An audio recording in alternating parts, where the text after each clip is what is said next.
بسم اللہ الرحمن الرحیم۔ صحیح بخاری و مسلم میں ہے کہ نبی اکرم صلی اللہ علیہ وسلم معرکہ حوازن سے فارغ ہوئے تو آپ صلی اللہ علیہ وسلم کی خدمت میں کفار بنی حوازن کے بچے اور عورتیں پیش کی گئیں۔ وہ سب ایک جگہ جمع کر دیے گئے۔ نبی اکرم صلی اللہ علیہ وسلم ان کی طرف متوجہ ہوئے تو ان قیدی عورتوں میں سے ایک عورت کو دیکھا جس کا بچہ گم ہو چکا تھا۔ وہ اپنے قدم گھسیٹتی ہوئی چل رہی تھی۔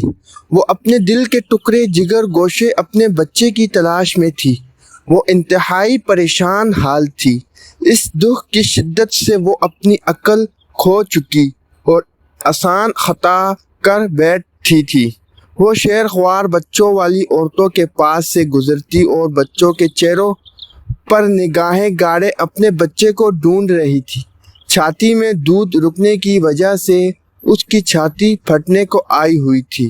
وہ یہ تمنا لیے ہوئے تھی کہ کاش اسے اس کا بچہ مل جائے تو وہ اسے سینے سے لگا لے، اسے خوب چومے اور پیار کرے، اگرچہ اس کے لیے اسے اپنی زندگی ہی داؤ پر کیوں نہ لگانی پڑے۔ وہ اسی وار فتگی کی حالت میں تھی کہ اسے اس کا بچہ مل گیا۔ اس کا اسے دیکھنا ہی تھا کہ اس کی آنکھوں سے آنسو سوکھ گئے، اس کے ہوش ٹھکانے پر آ گئے۔ وہ اس پر لپک پڑی، اسے اپنے سینے سے چمٹا لیا۔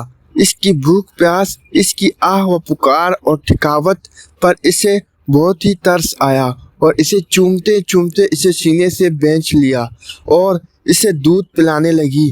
حضور نبی رحمت صلی اللہ علیہ وسلم نے اس عورت کو دیکھا جسے تھکاوٹ نے نڈھال کر رکھا تھا اور وہ اپنے لخت جگر کو دیکھنے کے لیے تڑپ رہی تھی۔ اسی فراق میں بچہ بھی پریشان تھا اور ماں بھی بڑی دکھی تھی۔ جب نبی اکرم صلی اللہ علیہ وسلم نے اس عورت کا تذلل و انکساری دیکھی، اپنے بچے کے گم ہو جانے پر اس کی شکستہ دلی کا مشاہدہ فرمایا تو اپنے صحابہ رضی اللہ عنہ کی طرف توجہ مبذول فرمائی اور یوں گویا ہوئے کہ کیا تم یہ سمجھتے ہو کہ یہ عورت اپنے اس بچے کو آگ میں پھینک سکتی ہے؟ یعنی اگر ہم آگ کا الاؤ جلائیں اور اس عورت کو حکم دیں کہ وہ اپنے بچے کو اس آگ کے شعلوں میں پھینک دے تو کیا حال ہے؟ کیا وہ اس پر راضی ہو جائے گی؟ صحابہ کرام رضی اللہ عنہ کو سخت تعجب ہوا اور انہوں نے کہا وہ اپنے بچے کو آگ میں کیسے پھینک دے گی جبکہ وہ اس کا جگر گوشہ ہے، دل کا ٹکڑا اور اس کا خون ہے، وہ اسے کیسے پھینکے گی جبکہ وہ تو اسے منہ سے ہی نہیں ہٹا رہی، چومے چلی جا رہی ہے، وہ اسے کیسے آگ میں پھینکنے پر رضامند ہوگی جبکہ وہ اس کی شفیق ماں اور انتہائی رحم دل جنم دینے والی ہے۔ صحابہ رضی اللہ عنہ نے صافہ کہہ دیا، نہیں، اللہ کی قسم یا رسول اللہ صلی اللہ علیہ وسلم، وہ اسے آگ میں پھینکنے کے لیے ہرگز تیار نہیں ہوگی۔ تب نبی اکرم صلی اللہ علیہ وسلم نے فرمایا، اللہ کی قسم، اللہ تو اپنے بندوں کے لیے اس ماں کے اپنے بچے کے لیے شفیق و رحم دل ہونے سے بھی زیادہ مہربان ہے۔ حضور نبی کریم صلی اللہ علیہ وسلم کے زمانہ میں مدینہ منورہ میں ایک شخص رہتا تھا جس کا ظاہر بہت اچھا اور بہت نیک صورت تھا، جیسے اہل ایمان کے درمیان ایک نایاب اور مشہور شخص ہو، لیکن وہ شخص بعض اوقات رات میں چھپ کر لوگوں کے یہاں چوری کرتا تھا۔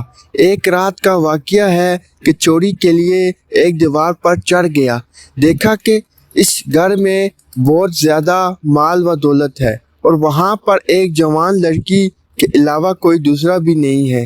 اپنے دل میں کہنے لگا، آج تو مجھے دورہ خوش ہونا چاہیے، ایک تو یہ سارا قیمتی سامان مجھے مل جائے گا، دوسرے اس لڑکی سے لذت بھی حاصل کروں گا۔ اسی فکر میں تھا کہ اچانک غیبی بجلی اس کے دل میں چمکی، جسے اس کی فکر روشن ہو گئی۔ غور و فکروں میں ڈوب گیا اور سوچنے لگا، کیا ان تمام گناہوں کے بعد تجھے موت کا سامنا نہیں کرنا؟ کیا موت کے بعد اللہ رب العزت مجھ سے باز پرست نہیں کرے گا؟ کیا میں اس روز کے عذاب سے بھاگ سکتا ہوں؟ اس روز اتمام حجت کے بعد اللہ کے غیظ و عذاب میں گرفتار ہوں گا، ہمیشہ کے لیے آتش جہنم میں جلوں گا۔ یہ سب باتیں سوچ کر بہت زیادہ پشیمان ہوا اور خالی ہاتھ ہی وہاں سے واپس آ گیا۔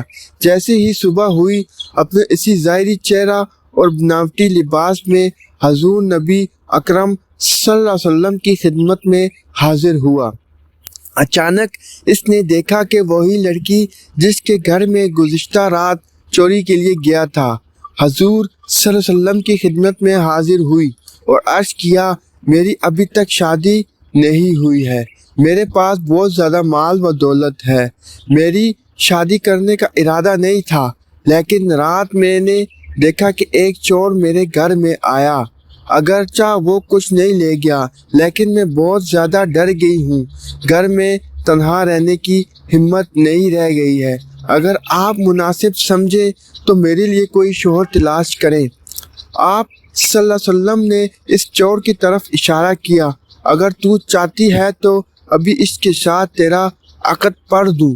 چنانچہ اس نے عرض کیا، میری طرف سے کوئی معنی نہیں ہے۔ چنانچہ آپ صلی اللہ علیہ وسلم نے اسی وقت ان دونوں کا عقد کر دیا، دونوں ایک ساتھ اس کے گھر میں آ گئے۔ اس نے اپنا واقعہ اس عورت سے بیان کیا کہ وہ چور میں ہی تھا، اگر میں نے چوری کی ہوتی اور تجھ سے ناجائز رابطہ کیا ہوتا تو میں چوری کا مرتکب بھی ہوا ہوتا اور زنا کا گناہ بھی کرتا، جبکہ یہ وصال ایک رات سے زیادہ نہ ہوتا اور وہ بھی حرام طریقے سے، لیکن چونکہ میں نے اللہ اور قیامت کو یاد کر لیا اور گناہ کرنے میں صبر کیا اور اللہ کی حرام کردہ چیزوں سے اجتناب کیا، اللہ تعالیٰ نے بھی اسی طرح مقدر فرمایا کہ اب گھر کے دروازے سے داخل ہوا ہوں اور ساری عمر تیری ساتھ زندگی بسر کروں گا۔ امید کرتا ہوں کہ آج کی ویڈیو آپ کو پسند آئی ہوگی۔ شکریہ۔